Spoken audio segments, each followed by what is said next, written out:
I mean, these guys give me love all the time. They always tease me. I remember someone saying the other day, um, this year, third time getting it this year. I said, no, it's 2.5. They laughed at me, so it was kind of funny. We play around with it.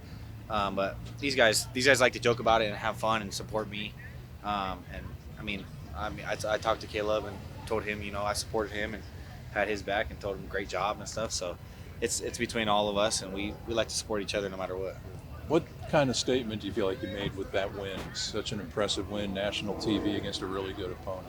I mean, we knew we were going to win the football game. Like we said all week, we just got to trust ourselves. If we play our football, we're going to win. There's not many teams that can beat us if we play our football. And people come and go, wins and losses, and we're still us. So we just got to make sure we play our brand of football, and we'll be just fine. What's social media like for you after? Do you stay off of it, or? Actually, I try to do my best to respond to most people. Obviously, there's a lot, so it's hard. But people that I've known for a long time, or people that I've hung out with in the past, that still stick around till today, I try my best to get back to them. Obviously, I miss a couple of them here and there, and I try my best to get back to the fans. But it's hard when there's a lot of them.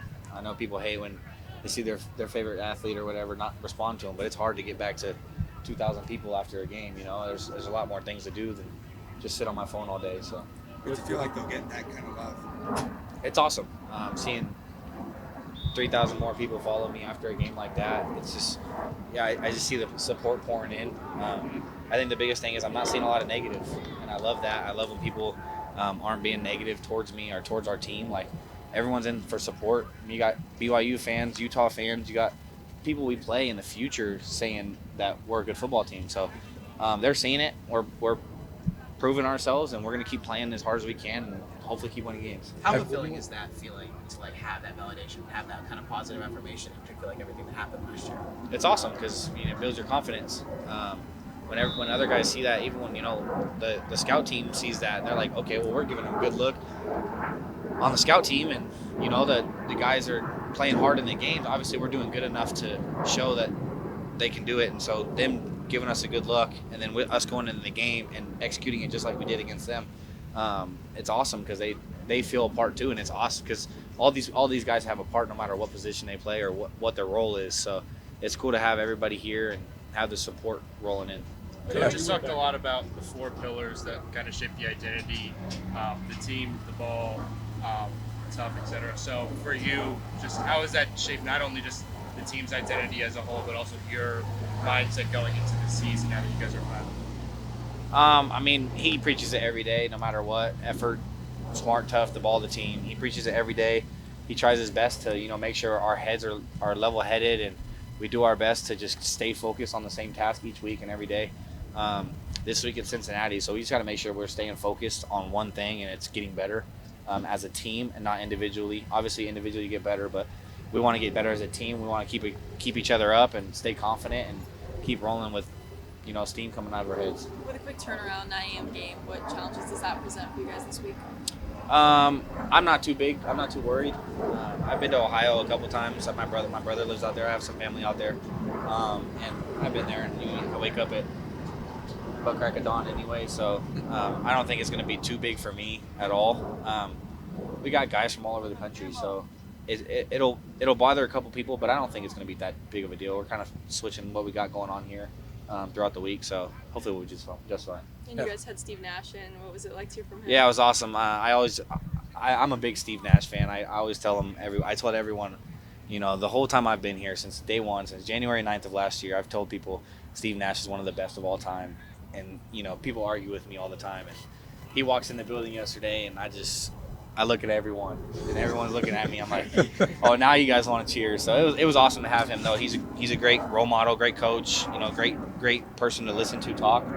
He's done it at the highest level. He's the best at the highest level. So it was awesome having him. What did you take away from that SMG game? Just staying focused and making sure that we stay on our same path we've been pushing for the whole season, because no matter what, if we set ourselves to something, that it's going to get done. Kim, you were back on last year, right? You're kind of amazed that you were able to stay up like that. What was your favorite reaction from your teammates? Yeah, no, honestly, I had no idea that my knee did that little buckle or my knee almost hit the ground during the run. I kind of thought I was just stuck my hand in the ground and kept running. I didn't realize it was that insane. Honestly, I was kind of shocked myself, but it was cool. I didn't really hear much from the guys. They kind of expected out of me, so it's cool that they expect that out of me, because when it happens, it's it's just scat being scat. You still like the reception? Yeah, it was awesome. Yeah. I don't think anybody realized I had no gloves on, but I did. What's your initial thoughts on Cincinnati's defense? They play hard. They have a chip on their shoulder. They were ranked 13 or 12 to be in the Big 12. So, I mean, they're playing just like we are, hard with the chip on their shoulder, and they want to prove people wrong. They're 4-2, so they have something to fight for the rest of the season. If they win out, they have a chance. You never know. So we got to just come play our game, like I said last week, play our game, and just continue to fight and push each other. Do you feel like the games become more important when you're winning? Yeah, definitely. I was talking to a couple of linemen today, and it's like you look back a year ago from today, and it's like when you're losing, it's not fun. Your body hurts more. The practices are longer. It's just more straining on your brain and your mind. And we walked out here today, and I was like, holy crap, dude, we're seven weeks into the season. Yeah, we've had a bye already, but this is the best I've felt, since my 8th grade football all-star game. So this is awesome. I feel great. I think the guys are feeling great. Obviously, a couple guys are beat up, but we'll be just fine. Kenny's talked about the home field advantages in this new league for ASU, and obviously what you guys had to do with Texas Tech 3 weeks ago, he said that it was very much a factor in the game. How much of that experience do you feel like you guys are going to try to utilize, not only this week, but in every other contest you guys have to see? Like I said, we just got to focus on ourselves.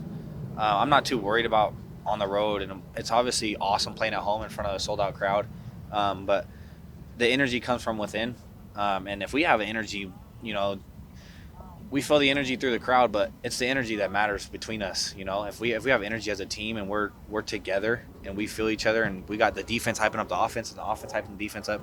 Last week I was telling the defense every time they came off the field, I got your back, we got your back, offense has your back, and they trusted it. So, and then that we go down and score and we're up by a point, they're like, Scat, we got your back. They're telling the offense line, we got your back. So just making sure that we have that energy between each other to understand that we all fight for the same thing. So yeah, and speaking of that, in the third quarter, I believe, the last game, you had a moment with Clayton a little bit after he nearly had what was possibly a second targeting call in 2 weeks. You were basically trying to just calm him down, trying to get him back in the moment. Is that just an instinct thing that you've always had of just having that ability to just, when someone is maybe about to lose it, you're just like, hey, we got to keep our head in this game? Yeah, I mean, me and Clayton came in the same time, and we have this weird connection between each other that, I can kind of toggle into when he's emotional and when he's upset, when he's down or when he's high, and I gotta help him out. He's got the same thing with me though too. He understands me. When he walks past me in the hallway, he feels it. So on the field, I knew he was getting frustrated, and I mean, I looked him in the face and I told him that it's not going to get called a targeting. Relax, calm down, be ready for the next play, no matter what. Because if you're upset and you think it's a targeting and they kick you out, then oh well, you got another game to play in a week and a half or 2 weeks. If it's not, you have another play to play in 2 minutes. So I just had to keep his mind right. He was coming off with a solid mind, so I wasn't too worried about him.